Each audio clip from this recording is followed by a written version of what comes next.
Imagine a time when the greatest empire in the ancient world teetered on the brink of complete destruction. The Roman Empire, a powerhouse that had dominated Europe, the Middle East, and North Africa for centuries, found itself spiraling into chaos. Welcome to the crisis of the 3rd century, a turbulent era that nearly brought the Roman Empire to its knees. Stick around as we dive into this fascinating period of history, uncovering how Rome faced civil war, economic disaster, barbarian invasions, and the eventual rise of an unlikely savior. The story begins in the 3rd century AD, a time when Rome transitioned from its golden age into a period of instability. Roman historian Cassius Dio, who lived through this tumultuous time, captured the shift in chilling words. Our kingdom now descends from one of gold to one of rust and iron.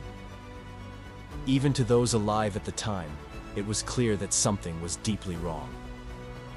One of the critical factors leading to this crisis was the unraveling of the Roman political system. By the mid-2000s, the empire's fate often hinged on the power of the sword. Generals across the empire would frequently declare themselves emperor, plunging Rome into repeated cycles of civil war. In some years, as many as 4 rival emperors vied for control, each amassing armies to march on Rome. While these conflicts raged, the empire's borders became dangerously exposed, allowing barbarian tribes to invade, raid, and pillage. These political struggles extended to the very heart of Roman governance. The Senate, once a vital institution of Roman decision-making, had been rendered largely powerless by centuries of imperial rule.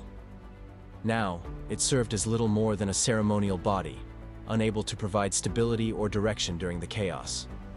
The erosion of these ancient structures left the empire vulnerable to both internal and external pressures. As farms burned and cities crumbled under the strain of warfare, the Roman economy began to collapse. With fewer taxpayers and a reduced agricultural output, Rome's leaders resorted to desperate measures. They debased the currency by reducing the precious metal content in coins, hoping to stretch their resources further. But people weren't fooled. What had once been a gold coin was now a shadow of its former value. Inflation soared, and the economy spiraled out of control. This economic turmoil wasn't confined to trade and markets. It also had a profound impact on the daily lives of Roman citizens. Basic goods became unaffordable for many, and the gap between the wealthy elite and the struggling poor widened. The empire's once bustling cities saw populations dwindle as people fled to the countryside in search of safety and sustenance. The social fabric of Rome, woven together over centuries, began to fray under the pressure of these unprecedented challenges. Amid this turmoil, Rome faced external threats from all directions. The Goths, Vandals, and other so-called barbarian tribes saw opportunities to exploit Rome's weakness. From the north and east, these groups crossed into Roman territory, wreaking havoc. The famed legions, once the backbone of Rome's dominance, were stretched thin and unable to hold the line. In the east, the Sassanid Empire emerged as a formidable power, challenging Roman dominance in the region and capturing key territories, including the wealthy province of Mesopotamia. The rise of the Sassanid Empire deserves special attention. Under kings like Shapur I, the Sassanids launched devastating campaigns against the Roman Empire. In 260 AD, Emperor Valerian led a Roman force to confront Shapur, but was disastrously defeated and taken captive, a humiliation that underscored the empire's vulnerabilities. Valerian's capture not only demoralized the Roman military, but also emboldened other adversaries to exploit the empire's apparent fragility. Valerian's fate serves as a grim reminder of Rome's precarious position during this period. He was reportedly held in humiliating conditions, forced to serve as a footstool for Shapur before dying in captivity. His son, Gallienus, succeeded him, but his reign was plagued by revolts and further invasions. It was a time when the very concept of Roman invincibility was shattered, and even the most loyal citizens began to question whether the empire could endure. By the mid-3rd century, it seemed as though the empire was destined to collapse. In the year 238 alone, there were 9 different claimants to the throne, a year so chaotic it was dubbed the Year of the Six Emperors. Each usurper raised taxes to fund their armies, further burdening an already struggling population. The cycle of instability fed on itself, threatening to tear the empire apart. But then, something extraordinary happened. Out of this chaos emerged a series of strong military leaders who managed to stabilize the empire. These soldier emperors, most notably Aurelian and Diocletian, took drastic steps to reclaim Rome's former glory. Aurelian, known as the restorer of the world, drove back the barbarian invaders, reunified the empire, and began to re-establish order. Aurelian's efforts went beyond mere military victories. He initiated a series of public works projects, including the construction of massive defensive walls around Rome. These walls, still visible today, were a physical reminder of the empire's resilience and determination to survive. Aurelian also worked to restore the empire's spiritual cohesion by promoting the worship of Sol Invictus, the unconquered sun, as a unifying deity. This initiative helped to foster a sense of shared identity among Rome's diverse population. Diocletian, who rose to power in 284 AD, took stabilization efforts to new heights. Recognizing that the empire was simply too vast for one man to govern, he implemented the Tetrarchy, a system dividing the empire into 4 administrative regions, each ruled by its own emperor.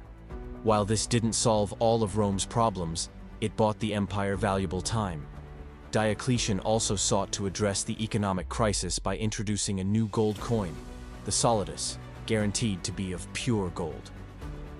This move restored some confidence in Roman currency and curbed inflation. In a particularly bold move, Diocletian issued the edict on maximum prices, which set limits on how much goods and services could be sold for. Although it wasn't entirely effective, the edict provides modern historians with a fascinating glimpse into the Roman economy. For example, the price list reveals the relative costs of shoes, food, legal services, and even medical care. Interestingly, hiring a lawyer was among the most expensive services, a reminder that some things never change. As the 3rd century gave way to the 4th, the empire found new footing. Constantine the Great, one of Rome's most famous emperors, brought about a dramatic cultural shift by converting to Christianity. At the time, Christians made up only a small fraction of the population, but Constantine's embrace of the faith transformed the empire. He not only legalized Christianity, but also began integrating it into the fabric of Roman governance. Constantine also made a significant political move by establishing a new capital in the east, Constantinople, named after himself. This city would later become the heart of the Eastern Roman Empire, or Byzantine Empire, which would endure for another 1,000 years. Despite these reforms, the seeds of decline were already sown. The empire's vast size continued to strain its administrative capabilities. While the Eastern Empire thrived, the Western Empire struggled to fend off continuous invasions. In 476 AD, the Western Roman Empire officially fell when a barbarian leader deposed the last Roman emperor, Romulus Augustulus. However, historians debate whether this event truly marked the end of Rome. After all, the Eastern Roman Empire continued to flourish until 1453. The crisis of the 3rd century stands as a testament to the resilience of the Roman Empire. Despite facing economic collapse, civil war, and external threats, Rome managed to endure. It wasn't the end of the empire, but rather a turning point, a period of transformation that reshaped its future. If you enjoyed this journey into one of Rome's most chaotic eras, make sure to like this video and subscribe to Historical Highway for more deep dives into the past. Your support helps us bring history to life.